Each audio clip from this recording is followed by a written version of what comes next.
क्या आप लड़कियों को देखकर आकर्षित हो जाते हो? लड़की के पीछे पीछे जाते हो? क्या रोज रोज आपके मन में गंदे गंदे अश्लील विचार आते हैं? क्या आप अपने मन से गंदे विचार को दूर करना चाहते हैं? यह सभी सवालों के जवाब आज हम एक गौतम बुद्ध की स्टोरी के आधार पर हम आपको सुनाने जा रहे हैं। तो दोस्तों, आप जरूर से गौतम बुद्ध के भक्त हो तो गौतम बुद्धाय कमेंट कीजिए। एक समय की बात है जब एक युवक गौतम बुद्ध के पास आया और गौतम बुद्ध से कहा कि गौतम बुद्ध, मेरे मन में गंदे गंदे विचार आते हैं। मन गंदे विचार को मैं कैसे भुलाऊं? मेरे मन में हमेशा काम वासना के विचार आया करते हैं और इसके बारे में विचार आकर विचारों के बारे में सोच सोचकर मैं काफी ज्यादा परेशान हो जाता हूं। मेरा समय और ऊर्जा वही समय में नष्ट होने लगा है और एक खराब विचार आने के कारण मैं कभी शांत नहीं रह पाता। मैं हमेशा स्त्रियों को देखकर मोहित हो जाता हूं, अपने आप को रोक ही नहीं पा रहा हूं। थोड़ी देर के लिए बुद्ध मुस्कुराने लगे। बाद में बुद्ध ने युवक को पूछा कि क्या तुम्हें पता है कि काम वासना क्या होती है? फिर लड़का बोला, मेरे को नहीं पता कि काम वासना क्या होती है। फिर लड़के ने बताया कि यह जो है वह बुरी चीज है। बाद में बुद्ध ने मुस्कुराकर कहा, सबसे पहले तो तुम यह समझ लो कि प्राकृतिक रूप में हमारे शरीर पर जो चीज आई है वही बुरी नहीं है। हमारे जीवन में उसकी कुछ ना कुछ तो जरूरत है ही। वासना कोई भी बुरी बात नहीं है।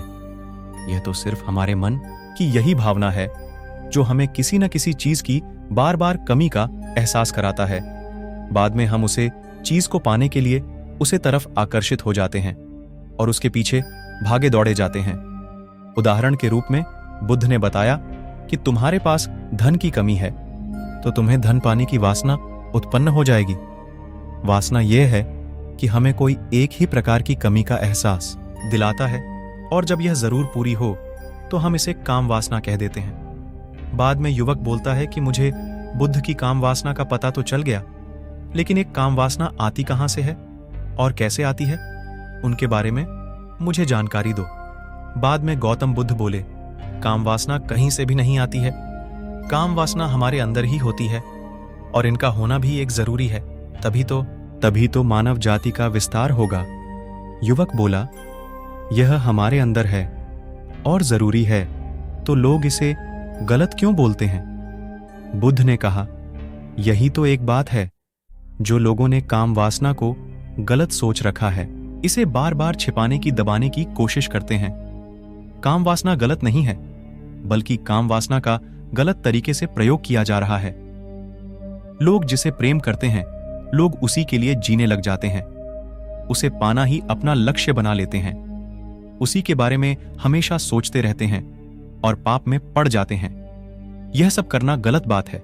बुद्ध ने युवक से कहा, क्या तुम्हें पता है कि जानवरों में भी वासना होती है? युवक ने बोला, हां, मुझे भी पता है कि जानवरों में भी काम वासना होती है, क्योंकि जानवरों को भी अपनी पीढ़ी को बढ़ाना है ना।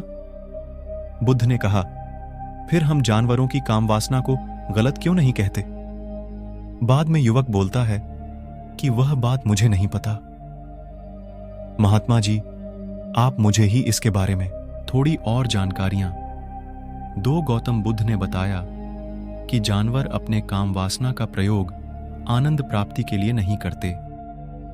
जानवर तो सिर्फ संतान उत्पत्ति करने के लिए काम वासना करते हैं। जानवरों को काम वासना के बारे में इतनी प्रकृति समझ नहीं दी है कि वह अपने काम वासना का उपयोग अपने सुख के आधार के लिए करें, और वह सबसे अच्छी बात है।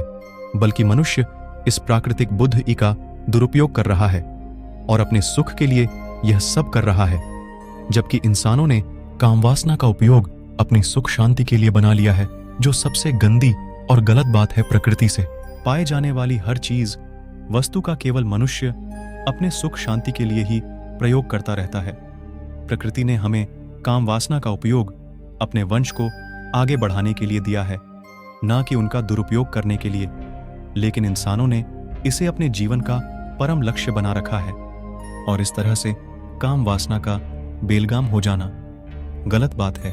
युवक ने पूछा, महात्मा जी, एक काम वासना हम पर हावी क्यों हो जाती है और हम बेलगाम हो जाते हैं?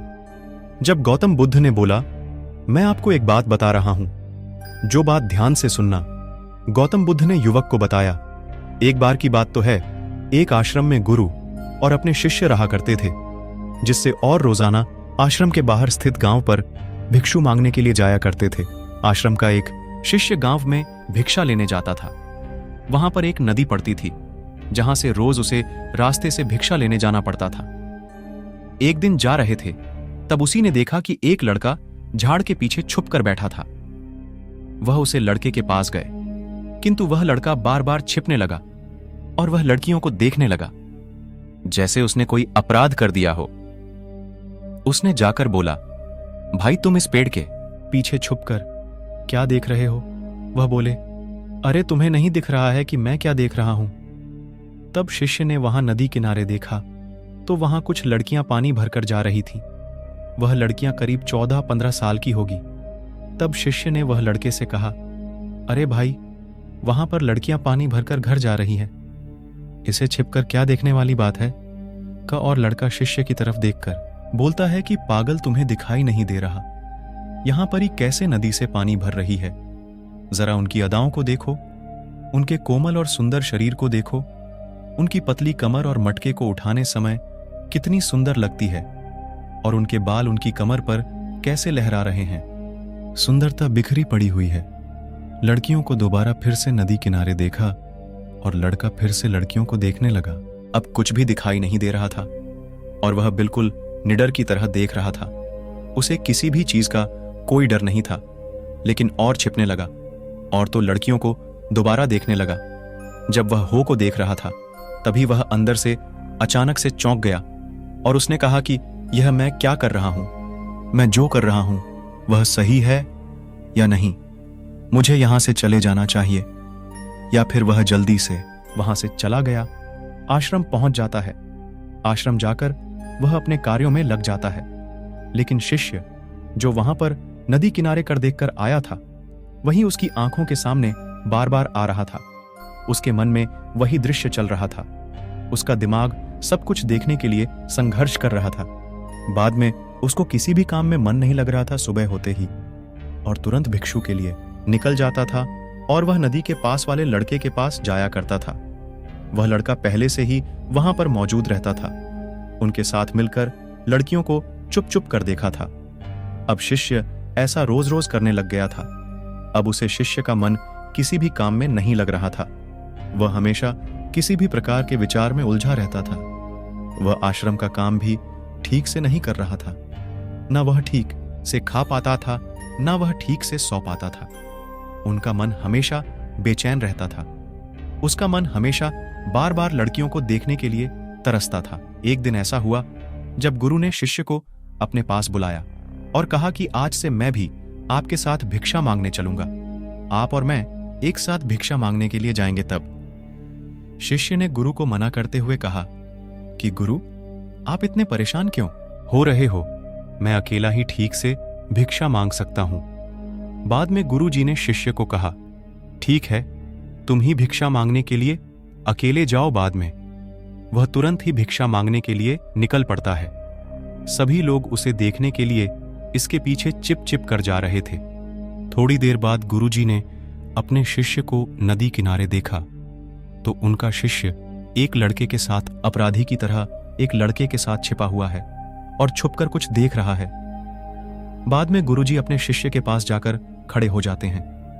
उनका शिष्य क्या देख रहा है, वह सब कुछ गुरुजी देख रहा था। जब गुरुजी ने देखा तो शिष्य लड़कियों को चिपचिपी कर देख रहा था। तब गुरुजी ने शिष्य को कहा, तुम क्या देख रहे हो? अपने मालिक की आवाज सुनकर शिष्य डर जाता है और शिष्य के पसीने छूट जाते हैं। शिष्य ऐसे कांपने लगता है कि उसने कोई चोरी या कोई बड़ा अपराध किया हो। वहां शिष्य की हालत खराब हो जाती है और शिष्य कहीं भी नहीं बोल रहा था। दूसरा लड़का जो शिष्य के साथ था वह वहां से भाग जाता है। शिष्य के मुंह से कुछ ही टूटे फूटे शब्द बाहर निकल रहे थे। बाद में वह अपने गुरुजी से नजर भी नहीं मिला पा रहा था। इससे हमें भी एक सीख मिलती है कि हम जैसी संगति करते हैं उसके विचार हमारे अंदर प्रवेश करते हैं। इसीलिए अच्छी और सच्ची संगति करना चाहिए, जिससे हम सच्ची और अच्छे रास्ते पर सफल करें। हमारे जीवन को बर्बाद ना करें, अच्छी सोच से बने रहें। फिर गुरु और शिष्य आश्रम में लौट आए और आश्रम के कार्यों पर फिर से ध्यान लगाना शुरू कर दिया।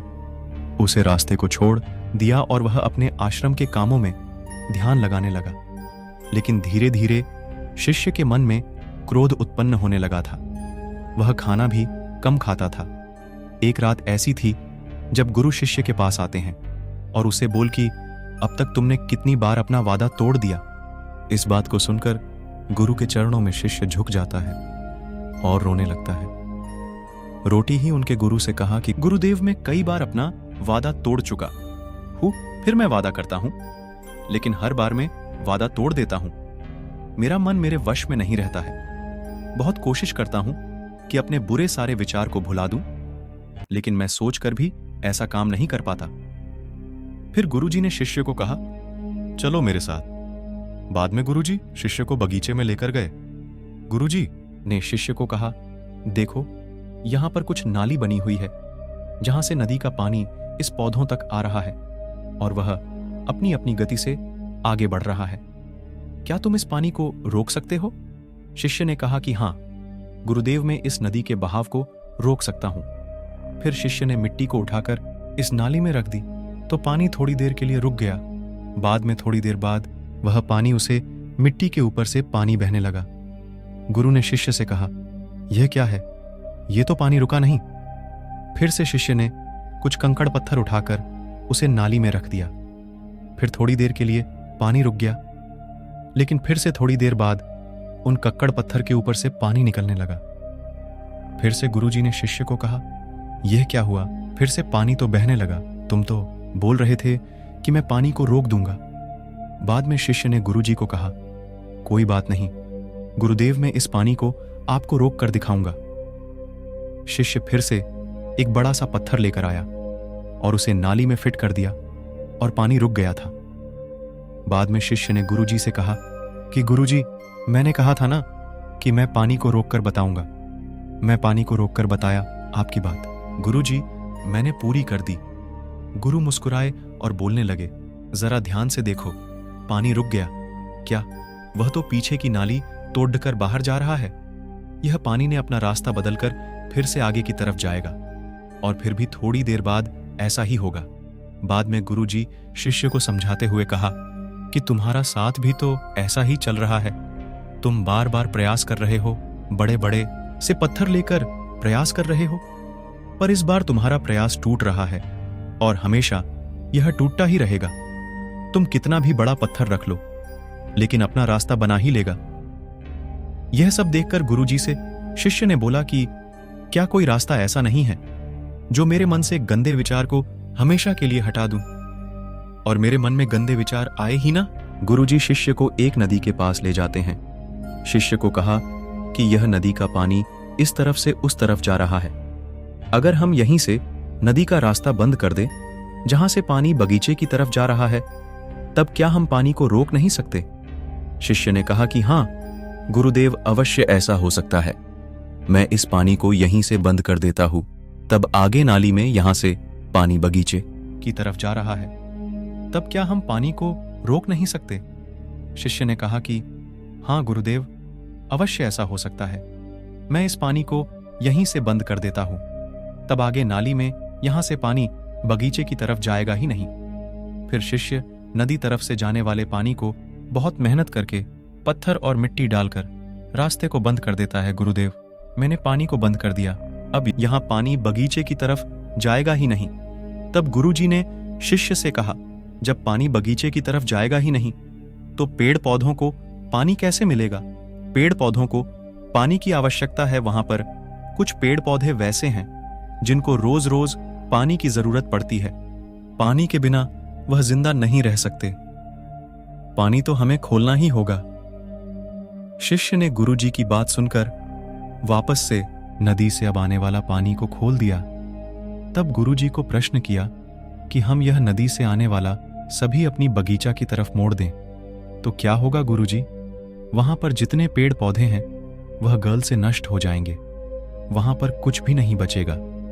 फिर से गुरुजी मुस्कुराए और बोले, तुम इस बात को समझो कि हमें किसी भी चीज को रोकना नहीं है, बस हमें हमेशा संतुलन ही बनाए रखना है। कम पानी से भी पौधे नष्ट हो जाते हैं और ज्यादा पानी से भी पौधे नष्ट हो जाते हैं। इस उदाहरण के आधार पर गुरुजी शिक्षक को ये समझाना चाहते हैं कि हमारा जीवन एक संतुलन से ही चलता है।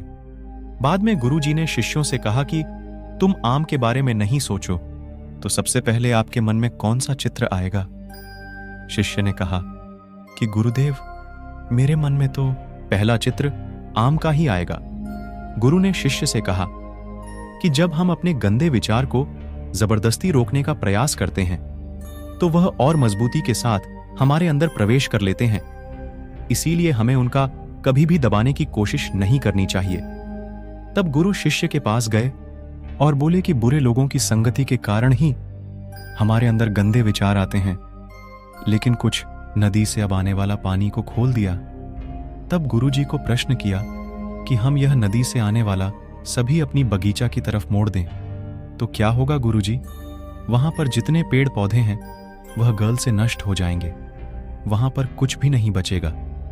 फिर से गुरुजी मुस्कुराए और बोले, तुम इस बात को समझो कि हमें किसी भी चीज को रोकना नहीं है, बस हमें हमेशा संतुलन ही बनाए। पानी पड़ रही होती है, उसे लड़कियों के पास पानी मांगता है। एक लड़की ने उसे पानी पिलाया। उसे सन्यासी शिष्य के छुए शिष्य ने उसे आशीर्वाद दिया कि तुम्हारा कल्याण हो। शिष्य का मन सकारात्मक ऊर्जा से भर गया। उसने चेहरे पर मुस्कुराए आ गई थी। आपको यह कहानी में से कौन सी सीख मिली? जरूर से कमेंट कीजिए। दोस्तों, इस कहानी के बारे में आप क्या कहना चाहेंगे? जरूर से दोस्तों, यह स्टोरी में से आपको क्या सीखने को मिला? जरूर से एक बार कमेंट में गौतम बुद्ध लिखना ना भूले और सच्चे और अच्छे दोस्त लिखना ना भूले। दोस्तों, आपको यह वीडियो पसंद आया है तो जरूर से वीडियो को लाइक कीजिए और रोजाना नया नया वीडियो देखने के लिए जरूर से चैनल को सब्सक्राइब कीजिए।